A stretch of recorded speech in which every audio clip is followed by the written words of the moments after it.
What's up, guys? So I'm actually now trying out using OBS as a recording method. Again, since my phone is still being so fucking stupid.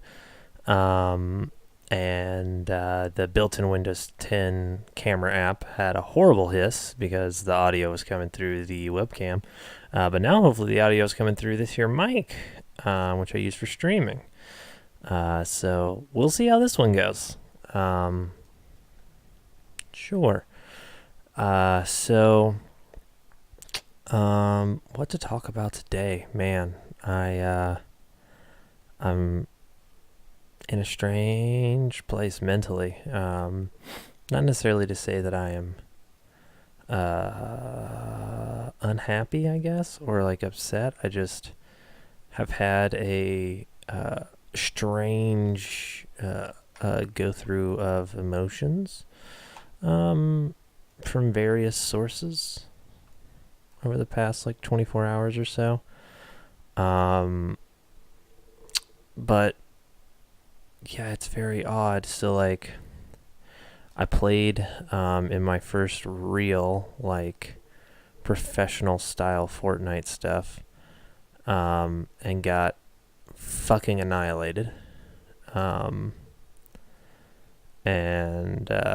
it was, I don't know, I felt really badly about the performance in terms of like it kind of made me just like want to like quit altogether.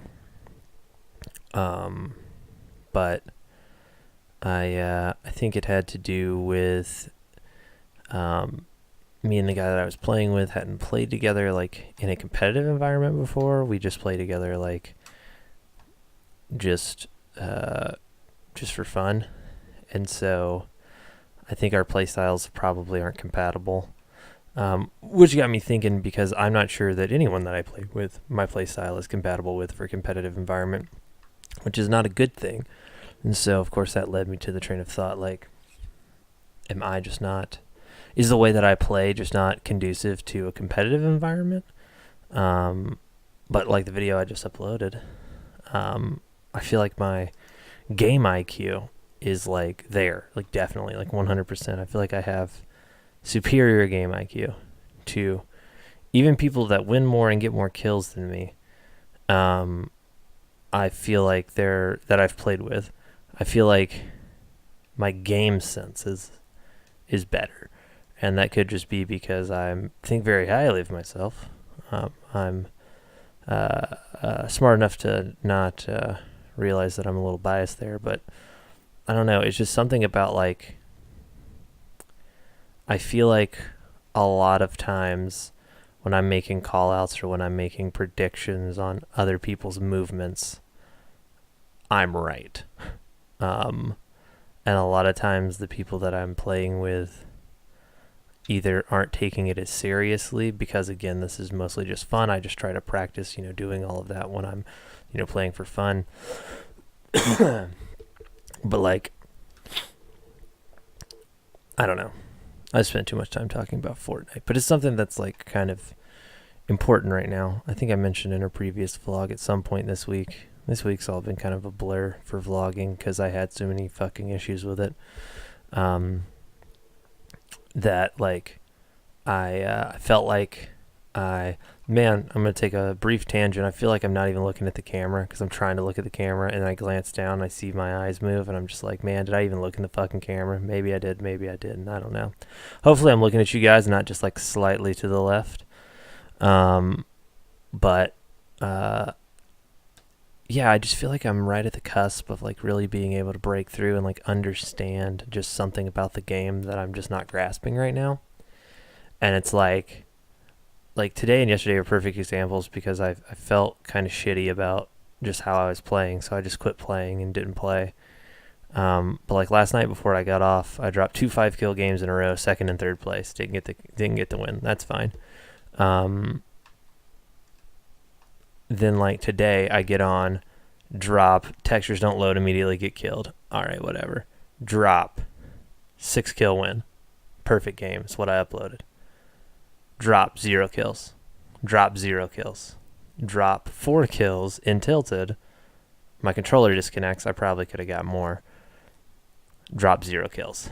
And it's like 6 games, 5 deaths, 10 kills, my 2.0 KD. But I only got kills in 2 out of 6 matches. And it's like, fuck, man. Like, I don't know. It's just one of those things where it's like I feel like maybe I'm too inconsistent. You know, where are my inconsistencies at? Or is it on my building? Is it on my shots? Am I just not making... Maybe I'm not as good a decision maker as I think I am. Maybe I'm just making poor decisions, you know? I don't know. Like I said, I spent too much time on fucking Fortnite. Oh, hey, I got this right here, so this is pretty cool. Let me grab it real quick. Little box of goodies that I got today. These are actually pretty sick. And I haven't opened them yet. I'm not going to open them right now. I haven't decided what I want to do with these. If they're going to be like LOL collector's items forever, but I'll probably end up opening them. So this, I'll probably do a bigger video if I do end up unboxing them, or opening them. But this is the, boom, let's put that up right up there. This is the 30th Mega Man anniversary collection of Mega Man 2, complete reprint with all the original box art, full working NES disc in there. NES disc? Wow, I'm a fucking idiot. And also, my favorite thing in the universe, fucking Mega Man X repro. Not repro. I mean, they worked, fucking, I Am 8-Bit worked with Capcom. They did this with Street Fighter 2, maybe last year, maybe a couple years ago. But like Mega Man means so much to me, especially Mega Man X, and like Mega Man 2, like almost retroactively means a lot to me, because you know, I've always been a really big Mega Man X guy, and I grew up with the SNES, and Mega Man X means a lot to me in terms of game design. It's, you know, why I wanted to become a game designer. It's like, for me, it's probably one of the most perfect games ever created. You know, I've beat it so many times in so many different ways, and it just holds a really special place in my heart for just kind of nostalgia growing up, comforting me. It's always been my go-to whenever something has been really shitty. I can just put on that and just play it, you know. It was one of the first games that I tried to speedrun when I got really into speedrunning. It's the first game that I played on my SNES Classic. It's just one of those games that like I can go back to over and over and over and over and never feel like it, you know, it's boring or it's, you know, whatever. Anyways, yeah, and then so like Mega Man 2 was my buddy Andrew, his favorite game. And so we always used to argue like, you know, he would say like I was a different generation than him, even though he was like 2 or 3 years older than me. And he'd say like, I'm the Mega Man 2 generation. Like, I'm OG NES Mega Man. You're that new SNES Mega Man bullshit. And like, he loved Mega Man X too as well, and I loved Mega Man 2. Like, but it was just always funny how he is like, no, Mega Man 2 is like pinnacle of the series. I was like, fuck you, Mega Man X is like the best Mega Man. Anything with Mega Man name on it. It's just one of those things that we, you know, always used to just fuck with each other about. So having those is just, you know, like I said, it's really important to me. They came in the mail. And I've been feeling a little, like I said, a lot of different emotions from a lot of different places and feeling a lot of different things. Watched, I don't even know why I did this, but I watched and it's funny because he just wrote a movie about doing this exact same shit, talking to basically no one on the internet, and how growing up doing that, which I didn't do, but growing up doing that is, you know, how it affects your life and everything. But like, just fucking for whatever reason, like had a Bo Burnham thing on my YouTube recommended and was like, I'm just going to watch one of these dude's specials. Like, I've heard about him and I know he's a certain way and that he does things a certain way. And I was just like, fuck it. Like, I'm just going to watch something like YouTube. Like, kept popping up. So I watched one of his specials, his second one called What?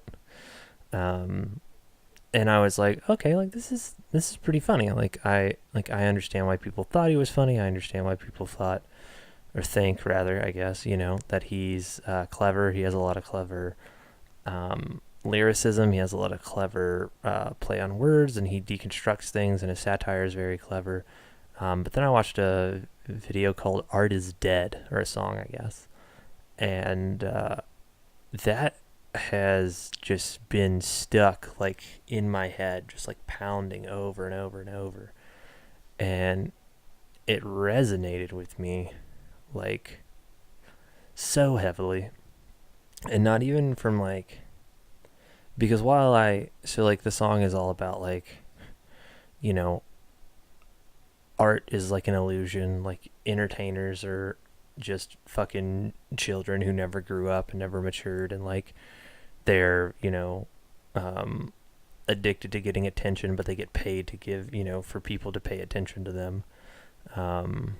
And you're paying all this money to see these artists, and they have done literally nothing to deserve it other than entertain you, but that entertainment is an illusion. And so it's very self-reflective, I felt like, from him. And for me, like, I don't think that I ever... He talks about, being able to find an artist by going to a kid's birthday party, and, the little kid that's screaming and being an asshole, that's going to be the future actor or comic. And it's like, I was never that kid. But just the way that he's saying it, and also the key that the fucking song is written in, also, like, there's certain music hooks that like really grasp me and really make me feel and like imagine different things. And I'm a very like visual music listener, which isn't to say that I need to see something when I'm listening to music, but like when I hear specific music things, it conjures up imagery in my mind. And this particular song just has sort of an upbeat moroseness to it, which is like oxymoronic, but it's just one of those things where it evokes such strong imagery in my mind about how I feel like I'm supposed to be feeling when I'm listening to this, and I'm probably, projecting onto Bo, and, I don't even know that I did say Bo Burnham. Anyways, projecting onto him kind of the feeling that I think that he is feeling, that he wants me to think that he's feeling, so that I feel something about myself. And then, of course, it's like, because of the way that he's crafted everything, I then think, does he think that I think that he thinks that I think this, so that he's already planning that? Like, because one of the things that originally hooked me about his special, he has like this big drawn out opening, and it was, funny for the most part. But he gets up and he gets a drink of water, and he like knocks the water off, and he goes, "Oh." And he's like, well, this is off to a good start, and like picks up the water bottle, puts it up, turns to the crowd, and a music track starts playing that's like, that happened on purpose. This is all planned. It's like, everything is an illusion. Don't believe anything we tell you. And then like he even plays into the joke again, because 2 seconds later he's talking and the track interrupts him, and he's like, hey, no, you're not supposed to play that. And then like he's like, just kidding, actually I am supposed to play, like, and then later he's like reading poems from a book, and he's like, look, the pages are blank, you fucking idiots. Like, I know everything. You guys think I'm sitting up here reading it. Like, I've memorized it all. And it's just like stuff like that really drew me. But then Art is Dead, and then the ending to, which I didn't know it was the ending when I was watching it, but the ending to his third special, he does this big Kanye rant, and just one of the lines in there just like fucking sticks out at me as like, he does this whole big like funny sort of satire on Kanye ranting at the end of his shows, and then he says, you guys pay to come and watch the skinny white guy with steadily declining mental health as he tries to give you something he cannot give himself. And that fucking hit so hard for me. Because this is a long ass introspective vlog. Wow, I'm already up to 14 minutes. But it just hit really hard for me, because like a lot of what I do in terms of why I want to create and why I want to do things like vlogging right now, like streaming, like doing anything, is because of the way that things like that make me feel. Things like, and it's why I have such an attachment to certain entertainment things and certain people in entertainment that given me and made me feel and have evoked certain emotions out of me, right? Like, the reason I want to do things is so that there's a kid sitting in his room full of boxes, 15 years from now, with his fucking, Sword Art Online HoloLens interface. He's just put the fucking jack off attachment away. He's done for the night, and he's recording his vlog, and he's, fucking sitting here, and he's talking about something that I've made and how it impacts him, right? And it's not because it's not the act of having the other people see it per se. It's a weird thing, right? I want to make things that are impactful, and I want to make things that help people get through things, right? Because there's so many forms of media, and there's so many things that I've consumed that have helped me up to this point, and I'm sure will continue to help me in so many different ways. And when you experience a story, or you experience a movie or a game or a CD or a comedy special, right, and it hits you in such a way that it truly redefines a small portion of your thought process, or who you thought you were, or makes you question yourself, or makes you look deeper at something, the only reason you got that, right, is because that person had the ability to get it out in front of people, right? Unless you're the first person to discover somebody, unless you're on the OG ground floor, right? There are thousands, tens of thousands of people, hundreds of thousands of people, probably fucking millions of people right now around the globe making content that no one will ever see, right? And when I say no one, I mean like a fraction of a percentage of the entire human race would ever see it, right? A fraction of the percentage of the human race will probably ever see this, right? Even if I were to blow up, it's a 17-minute fucking YouTube video. It's vlogged 290, I think, out of fucking, however many vlogs I were to do. And it's already this long. Someone's going to look at all the other vlogs and be like, wow. They'll have one of two reactions, right? They'll go, wow, he has a lot of like really short vlogs. I'll watch some of these. Wow, these are all shit. I'm so glad he fucking blew up and decided not to do this dumb shit anymore. He was a garbage vlogger. Or two, they might be like, wow, he's only had a couple that were over fucking 30 seconds long. Let me watch the one that's 18 minutes. But then they've already switched out of the tab or haven't gotten to this point anyway, so it doesn't fucking matter, right? But there's so many people who have so much content who've done this, right? And let's just say that only a fraction of a percentage of those people would actually be worth something, right? You could take any big fucking star, right, and go, all of my fans watch this one thing. And if it's not actually good, then people would be like, what the fuck? Why'd you have me watch this, right?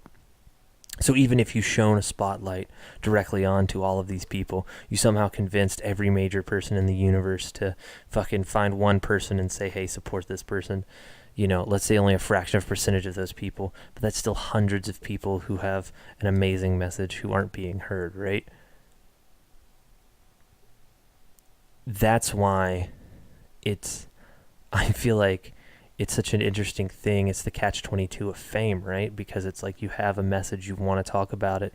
The only way you can talk about it, the only way you can impact people is to have some modicum of fame, is to have some platform that you can talk about, that people will listen, because that's the only way that you'll grow, and that's the only way that the kid who's sitting in middle school and is getting picked on, and he comes home every day and he fucking reads a book or plays a video game and sits in his room alone and fucking sometimes just sits in the dark and cries while he listens to music. Like, how do you fucking affect that kid? Well, you have to be something that kid can discover, right? How do you have impact? You're big enough to be discoverable. And so it's like, I feel like a lot of times I think in my brain that I'm I'm just fucking clout hungry, or I'm just trying to get, fame and fortune and recognition, but I feel like it's that necessary. I don't even want to say evil, because I don't necessarily think there's anything wrong with wanting to be a certain level of famous, but it's one of those things where you have to have it in order to be impactful to people. And so because I want to be impactful to people, I want to have that. And so it's, constantly questioning, what I'm doing. Am I doing the right thing? Is this the right avenue? Why have I sat here and talked to a camera for 20 minutes when I know 6 people are going to watch this video? I don't know. I don't, but you might. So I think that's enough introspection. Maybe my video's finished uploading now. That's the only reason I stayed up this long, really, is to let my video finish uploading. I didn't think I was gonna, talk to you guys this long, but I did. So hope you guys enjoy it. If you made it this far, thank you for sticking around, for listening, for being here. There's not a lot of people here, so you're one of the chosen ones, Anakin. You were the chosen one, Anakin. I don't remember what the line is. I'm desperately looking for my mouse to fucking stop this video, and I can't find it. I found it. Alright, I'm gonna talk to you guys later. Enjoy your night.